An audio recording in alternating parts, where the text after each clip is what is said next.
विकासकारी योजनाओं का उद्घाटन किया जा रहा है, क्या सचमुच उद्घाटन ही होगा या लोगों को सुविधाएं भी मिलेगी? हम जो बोलते हैं वो करते हैं। हमारे पास पुरावा है, वर्क ऑर्डर है, तो सब हो गया ना। और ये निधि जो बहुत से काम का निधि जो आया है ना, और राज्य सरकार ने उनका जो टाउन प्लान डिपार्टमेंट है, नगर विकास, उसमें से आया है, नगरोत्थान से आया है, दलित इतर से आया है, पर्यटन से आया है, जिला परिषद जो ये है कलेक्टर ऑफिस, वहाँ जिला नियोजन समिति रहते हैं, उसमें से आया है, मेरा आमदार फंड से बाकायदा उसमें जो करस्पॉन्डेंस मैंने किया है और उनका जीआर है वो भी उसके साथ साथ है। और जो पानी की लाइन बिछा रहे हैं ना, वो केंद्र सरकार ने अमृत योजना टप्पा 2 के तहत करीबन 480-90 करोड़ के आसपास 500 करोड़ रुपए के आसपास वो पैसा दिया है। और वो पानी जो आया है ना, वो पानी एमएमआरडीए ने 1950 करोड़ रुपया खर्चा करके नाला सोपारा, वसई विरार और मीरा भाईंदर, ये दोनों को पानी दिया है। इन पानी की जो पाइपलाइन है, इनका काम कब तक पूरा हो जाएगा और कब लोगों को इसका लाभ होगा? 1-1.5 महीने 2 महीने लगेगा। ये कंक्रीट का रास्ता है, बीच में रास्ता ये है, खुदाई है, ट्रैफिक है, वो सब देखते हुए 1-1.5 महीने में पानी की लाइन का काम पूरा हो जाएगा। और इस एरिया के लोगों को पर्याप्त मात्रा में WHO वर्ल्ड हेल्थ ऑर्गेनाइजेशन के हिसाब से जो 130-35 लीटर पानी पर हेड हर व्यक्ति को देना पड़ता है। अगर देश के लाडले प्रधानमंत्री का संकल्प है, उन्होंने एक भी घर इसमें ऐसा नहीं बचेगा जिसमें नल हर घर शुद्ध जल नहीं आएगा। 18 करोड़ लोगों को देश के प्रधानमंत्री ने जल दिया। कितने करोड़? 18 करोड़ रुपया। तो इसलिए एक जो अमृत योजना टप्पा के तहत उसका हम लोग रुके नहीं है। खुलसापाड़ा डैम है, हम रुके नहीं है। जो 1994 और 2004 के आसपास पहला डैम और उधर से जो पानी आया था ना, उस गांव से पानी की लाइन वो भी खराब है। उसका मजबूती करने के लिए हमने 25 करोड़ की मांग राज्य सरकार से की है। माननीय मुख्यमंत्री महोदय के उसमें एंडोर्समेंट किया है। वो लाइन मजबूती होगी, वो भी आएगा। और जो खुलसापाड़ा के जो धरण अभी पानी आने वाला है 2030 में हमें आवश्यकता पड़ने वाली है ना, वो 2026-27 में पूरा होने वाला है। उसका भी डिस्ट्रीब्यूशन लाइन का काम तुरंत चालू करने के लिए हमने आग्रह किया है। उसका बाकायदा लेटर मेरे पास है। तो हमारे पास विजन है। ये जो भी गार्डन का उद्घाटन आपने किया है, कुछ ही घंटों पहले बहुजन विकास आघाड़ी से जुड़े पूर्व नगर सेवकों और सभापतियों ने भी उसका उद्घाटन किया है। बाकायदा श्रेय लेने की राजनीति भी शुरू हो गई है। इसका श्रेय आप किसे दो?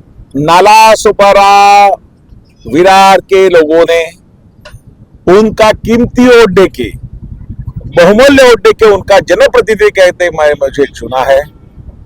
तो जनप्रतिनिधि के नाते मैंने वो गार्डन का उद्घाटन किया, और प्लेग्राउंड का, मैदान का उसका उद्घाटन किया। कौन क्या करेगा, किसको कौन सा उद्घाटन करेगा, उससे मुझे मतलब नहीं है। लोग भले भले भांति जानते हैं कितने उद्घाटन किए और कितना काम बाकी है। वो हमारे पास उसकी यादी है। हम जो काम करेंगे, हमसे जो होएगा, हम जो कर पाएंगे, वही लोगों को बताते हैं और वही काम हम लोग करते हैं। वो काम पूरा करने तक उसके फॉलोअप रहते हैं। आपने देखा होगा कि महापालिका का जो हॉस्पिटल सर्वे नंबर 6 अचोला में जो उसका भूमि जो लैंड थी, वो जमीन माननीय न्यायालय की थी। जब मैं विधायक बनने के बाद मुझे ये मालूम पड़ा, मैं महापालिका में गया, इसका भूमि पूजन हुआ है, तो उसका काम क्यों नहीं चालू कर सकते? तो महापालिका तत्कालीन आयुक्त ने मुझे बताया कि ये प्रॉब्लम है। तभी से मैंने स्टार्ट किया, उसका फॉलो किया। तहसीलदार से लेके, कलेक्टर से लेके, कोकण कमिश्नर तक, सीएम साहब तक, महसूल मिनिस्टर तक मैंने गया। मैंने सीएम साहब को पत्र लिखा और पत्र में एंडोर्समेंट आज भी आपको मिलेगा। एंडोर्समेंट कलेक्टर कमिश्नर कोकण को उन्होंने लिखा था कि तुरंत मीटिंग करो और उस बैठक में निर्णय ले लो कि अस्पताल की जगह बिना मूल्य महापालिका को देने के लिए राजेंद्र नाइक की मांग है। तुरंत हो गया। वह पहले राज्य सरकार के नाम हो गया, उसके बाद ये वो जगह वसई विरार महापालिका के नाम, उसका पेपर है, मैं झूठ नहीं बोलता। उसका 4-20 की जीएडी का परमिशन की डेट है।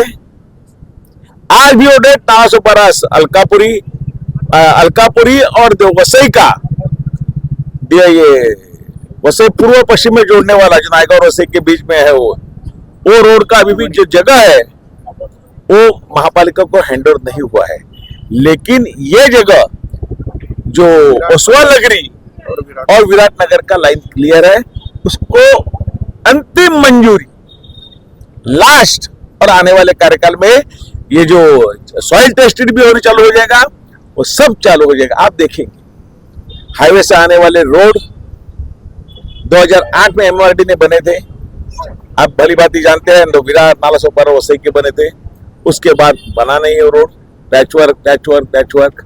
हमने कंक्रीट की मांग की है, उसका सर्वे, उसका सेंटर लाइन, दोनों बाजू कितना कितना आएगा, यूटिलिटी डक, वह पानी जाने के लिए रास्ते, वो सब का प्लान अभी अंतिम स्टेज पे है। निश्चित रूप से मैं दावे के साथ कह सकता हूं, आने वाले कार्यकाल में ये रास्ते का भी काम चालू हो जाएगा।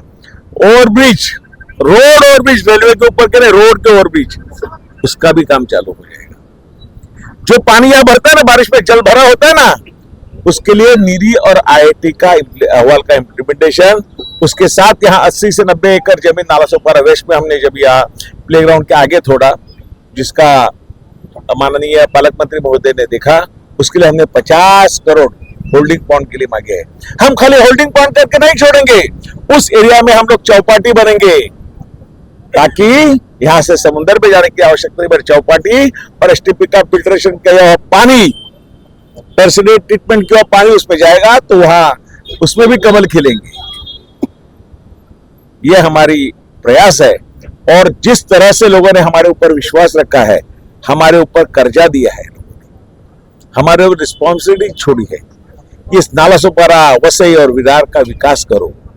ये विकास हम लोग निश्चित रूप से दावे के साथ कह सकते हैं, आने महापालिका तो भारतीय जनता पार्टी महायुति के पास आने वाली है, और इस एरिया का विकास बहुत अच्छी तरह से निश्चित रूप से करने वाले। आज आपने देखा होगा प्लेग्राउंड, यहाँ गार्डन वगैरह है, उसका भी लोकार्पण का जो फेंसिंग वगैरह करके हम लोग करेंगे। जो आरक्षित जगह है और नया प्लान की भी खत्म हुआ है, 2001 से 2021 तक था, तो नए डेवलपमेंट प्लान में हम लोग ऐसे प्रावधान करेंगे, और जगह महापालिका को जो आरक्षित डालेंगे उसको तुरंत फेंसिंग करके उसमें अतिक्रमण न हो, उसके लिए प्रयास हम लोग करेंगे और वहां डेवलपमेंट करेंगे। आज महापालिका अगर पूछेंगे तो 56 या 57 और कुछ थोड़ा बहुत ज्यादा लिया होगा, तो अंदाजन इतने डेवलपमेंट के लिए महापालिका पे ली है, लेकिन हमारा प्रयास ज्यादा से ज्यादा लेके नागरिक सुविधा देने का प्रयास हमारा है, तो हम लोग उसमें 100% सक्सेस हो जाएंगे।